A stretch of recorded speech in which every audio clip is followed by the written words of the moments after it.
Let's bring on our first guest right now, and welcome to the show, David Webster.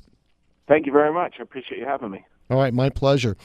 It was a real brief intro for you, David. Give us some background on you, what your company does, and then let's move into a couple of questions I might have for you.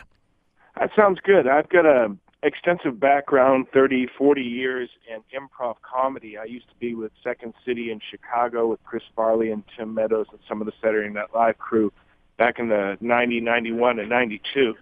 And then I opened my own place in Atlanta and sold out 1,500 shows in a row. And through that, I learned to train actors for 10 years on exact methods of how to perform improv. And these methods are communication steps of what you do with your body, with your eyes, with your words, with your energy. And it allows you to connect with another person very quickly and move ahead. And what I did was I took those same lessons into schools first with a company that called Wavelength Improv. We used to go to schools and train educators and administrators of education how to communicate with each other. I have since trained preachers how to communicate with their congregations.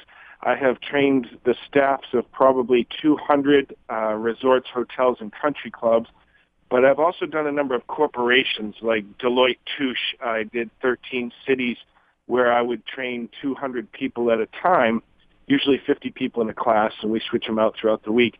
And what I'm doing here is in any industry, what we have to deal with is people talking to each other, with coworkers, supervisors, and certainly with our customers, our clients, our guests, our members. And in each one of those situations, we find human nature breaks down to positive or negative. And when you have a staff member of any company who can give a negative feeling to a guest or a client or a customer, then we start to lose business. And so the first step is how do we get these people positively charged so that they're sharing positive energy? And the second one is to train them and educate them, because less than 30% of the people that I encounter, and we're talking about over a couple 100,000 now that I've trained, less than 30% know how to take somebody who's complaining and psychologically go through the steps that bring them back to being satisfied and happy and feeling good and wanting to do business with us again. And there's a single psychological path that unhinges somebody from their negative energy to a positive energy. And so I'll train a staff on how to do this, and within days they're able to come back to me and say that their relationships with their partners at home are better, because whenever somebody comes at them with a complaint or negative energy, they know the steps to turn it into a good feeling. Let me stop you right there and dive in on this. Give us Yeah. and I know there's more than 3 steps, but give us the first 3 things you look for when communicating with staff to be able to take somebody from a negative and turn them into a positive. Well, it's quite a journey because you can't share what you don't have. So if any staff member shows up to work anywhere with negative energy, they're already in a bad mood, they're going to share that bad mood. Even if they're pretending to smile and shake hands and say the right things, people feel it. They feel it in the tone. They feel it in your presence. And so it starts with training people to take a look at what they do in the morning. And I offer a whole schematic of how to choose your own way of energizing yourself with some positive energy. Some people pray, some go for a walk, some people work out, some people meditate. And then what we do when we get to work is have a certain mindset, the mindset of a doctor that says, yeah, there's going to be negative people. I'm really glad I'm here to help. When you see them, do you know that 60% of the people in any business, if they're walking around a store or a resort, 60% of the people that have a complaint won't even bring it to you.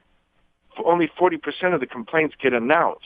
So I train the staff to look for the eyes. And in seeing the eyes, you can tell if somebody's doing okay, if they're not doing okay. If they're not, we make ourselves available, and we start to tap into that 60% of people who weren't going to tell us they had a complaint, and now we find it out on our own. Then there's a method. What we do is we mirror and match their tone, their level of urgency. We mirror and match the way that they're standing just a little bit. You don't want to get caught mirroring someone. And then whatever they say, we use a method called yes and, which is whatever they say. If they say, I've been staying here for 5 days and my room has been too small, you look at them in the eye, you match their energy, you match their tone, and you say, yeah. First thing out of your mouth is yes. If I were you and I was staying in a place and I felt like my room was too small, I wouldn't feel good either. and you validate their emotion. It's the single and only way to have somebody stop having an emotion and change. So you validate their emotion. Yeah, if I were you and I was staying in a small room, I wouldn't like it either. And you watch their eyes and see if they finally believe that you connect with them. You might tell a story. Last year I stayed in a place, my room was too small, and I really don't want to go back there. When you see that you connected with them, you go to your and. You say, and here's what we're going to do to make it better. Either we're going to get you another room right now, or we're going to compensate you, but you being here means everything to us. We're going to take care of the problem right away. And so this can happen on the phone with customer service. This can happen with cashiers. This can happen in sales. Whenever we have a sales team, if somebody calls and they want to do business with us, the salesperson is really just taking an order. Selling is when somebody is saying no, or maybe I don't want to buy, and the salesperson has to say yes to their objection. Yeah, I understand that. If I were you, I'd feel that way too. And here's a couple other thoughts that might change your mind. And so when I have people practice this like an acting class, they get pretty good at it right in front of my eyes over a couple of hours.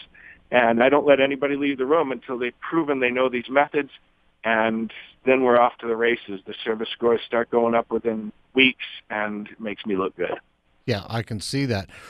Do you do this in person, or are your instructions virtual also? I do it in person. I have written a book called The Method of Persuasion. I have done a couple of times, I have done it where they have me in my studio and I'm speaking, and it's just a virtual speech where I'm doing it live across the country. But probably 95% of everything that I do is live. I come to the property, to the business, or to the hotel or resort, and I stay for a week, and I immerse myself. The first day or two, I'll either do secret shopping or undercover boss. So I find out for myself what the customer is experiencing. Then I work with all the leaders to get them on board so they can teach this stuff after I leave. They can continue to coach it.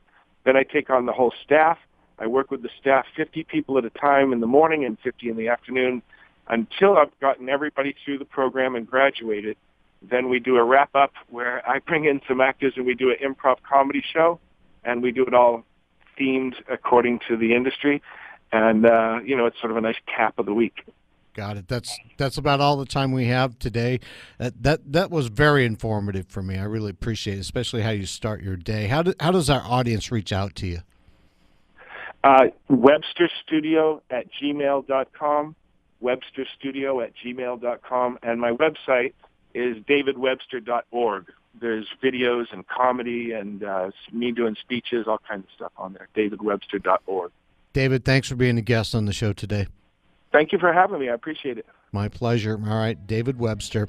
And you can reach him at davidwebster.org. All right, we're going to go to a break right now.